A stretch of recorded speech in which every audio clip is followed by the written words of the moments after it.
"Please hire me for one night, my daughter is very hungry," said the Apache widow, her voice cracking under the weight of dust, grief, and pride. The wind hissed between the canyons, carrying her words like a prayer into the dying sun. The cowboy, Colton Reeves, looked down from his horse, his blue eyes narrowing beneath the brim of his hat. He had seen desperation before. Hell, he'd worn it like a second skin once, but not like this. The woman stood barefoot in the dirt, holding a little girl whose ribs pressed against her thin dress. Her hair was long, black as nightfall, and tangled from wind and hunger. "What kind of work are you looking for?" he asked, his voice low, cautious. "Any kind," she whispered. "I can wash clothes, mend wounds, gather firewood, just one night's work for food. My daughter hasn't eaten in 2 days." Colton shifted in his saddle. The world wasn't kind to Apache women, especially widows. Not after the wars. Not after the army burned their camps and hung their men.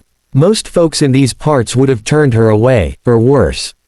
But something in her eyes stopped him cold. It wasn't begging. It was a fire, dim, but still burning. He dismounted slowly, his spurs jingling in the dry air. "What's your name?" "Nolly." She hesitated. "My daughter is Tiva." Colton nodded toward his small ranch up the hill. "I can use help patching the barn roof. It leaks like a drunkard's promise. You both can stay the night. Food first, work after." Nolly's lips trembled with relief, but she only bowed her head in quiet gratitude. "Thank you." Tiva clung to her mother's skirt, her eyes wide with both fear and curiosity. Colton offered his hand to the girl, but she hid behind Nolly's legs. "She'll warm up," he said, giving a faint smile. By the time they reached his ranch, dusk had swallowed the desert in shades of blood and amber. Coyotes sang in the distance. Colton lit a lantern and handed Nolly a tin plate of stew and a piece of cornbread. The child devoured hers silently, tears streaking down her dusty cheeks. "You cook good," Nolly murmured after a long silence. "Just beans and luck," he replied, taking a sip of coffee. "Ain't had company in a long while.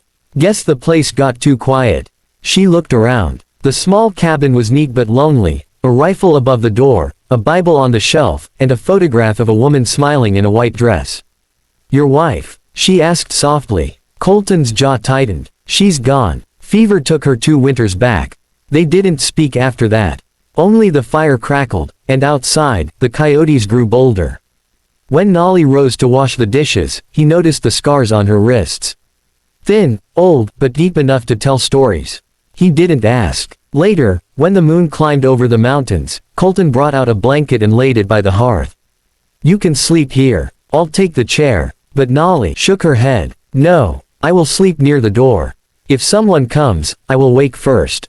Her words startled him. "Ain't nobody comin'." Her dark eyes flicked toward the open plains beyond the window. "They always come." He wanted to ask who they were, but didn't. Something in her voice told him that silence was safer. Dash dash dash. In the middle of the night, a sound woke Colton. Hoofbeats. Slow. Deliberate. He reached for his rifle. Through the window, he saw 3 riders, black shapes against the moonlight, heading toward his ranch. "Nolly," he whispered, shaking her shoulder. She was already awake, holding Tiva close. Her face was pale, her eyes sharp. "They found us." "Who?" he demanded. "My husband's killers," she said, barely breathing the words. "White traitors. They took our horses and shot him when he tried to stop them. I ran. They said they'd find me." Colton's stomach turned to stone. "You led them here." "I didn't mean to," she cried.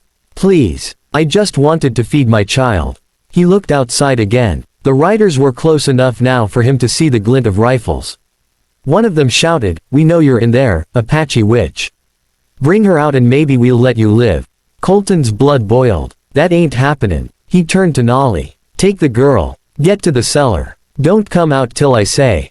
She hesitated, fear and guilt in her eyes. "You'll die for me." He smirked, loading a round into his Winchester. "Lady, I've been looking for a reason to live. Guess this'll do." Dash dash dash. The first shot shattered the window. Colton ducked, returning fire. The night exploded with gunfire, smoke, and echoing curses. One of the men fell from his horse, clutching his chest. The other 2 took cover behind the corral. Colton moved fast, boots thudding on wooden planks, firing through the doorway. He took one in the shoulder, spun, and dropped behind a barrel. "Nolly." He shouted, "Stay down," but she didn't. Through the smoke, he saw her slip out the back door, silent as a shadow. She moved behind the barn, gripping a rusted knife, her long hair flying in the wind. One of the bandits crept up near the trough, gun drawn. Nolly leapt at him, driving the blade deep into his side. He screamed, firing wildly into the dark. Colton's heart stopped. He charged forward and shot the last man before he could aim. Then, all was quiet again. The desert wind sighed through the broken window. Colton found Nolly on her knees, her hands shaking. The man she stabbed lay motionless beside her. Blood glistened on her arms. "I didn't mean to," she whispered. He knelt beside her. "You did what you had to." Her eyes met his, fierce and trembling. "They'll send more. They never stop. Then they'll meet me next," he said firmly. Dash dash dash. Dawn came slow and gray. Smoke still lingered over the valley. Colton buried the bodies near the ridge, marking the graves with small stones. Nolly stood beside him, Tiva clutching her hand. When it was done, Colton turned to her. "You can stay here. I've got land, work, and enough food to keep you both fed." Nolly stared at the rising sun, her expression unreadable. "If we stay, they might come again." He shrugged. "If they do, we'll face them together." She looked up at him then, really looked. A man roughened by loss, yet kind enough to risk his life for strangers. Something in her heart softened. "I don't understand you," she said. "Most men would have turned me away." He gave a faint grin. "Maybe I ain't most men." Tiva tugged his sleeve shyly. "Mama says angels have no home. Maybe you're one." Colton laughed softly, the sound rusty and warm. "If I'm an angel, sweetheart, I must be the dirtiest one heaven ever lost." For the first time in years, Nolly smiled, a real one. Dash dash dash. That night, the three of them sat by the fire again. The storm outside rattled the windows, but inside, it felt like the world had stopped spinning. Nolly hummed a soft tune in her native tongue, something old and full of sorrow. Colton leaned back, letting the music wash over him. "You miss your people?" he asked quietly. She nodded. "They are gone, but my daughter still lives.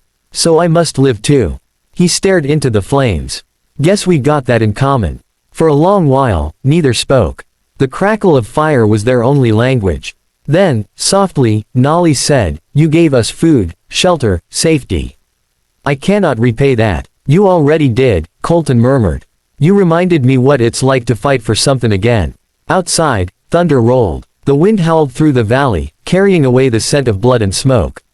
Inside, an Apache widow, her daughter, and a lonely cowboy found something rare in that wild country: hope, small and stubborn as the fire that refused to die. And as Nolly lay her child to sleep beside the hearth, she whispered words no one else heard.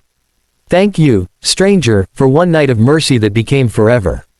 The storm raged on, but Colton didn't mind. For the first time since the fever took his wife, he felt alive again.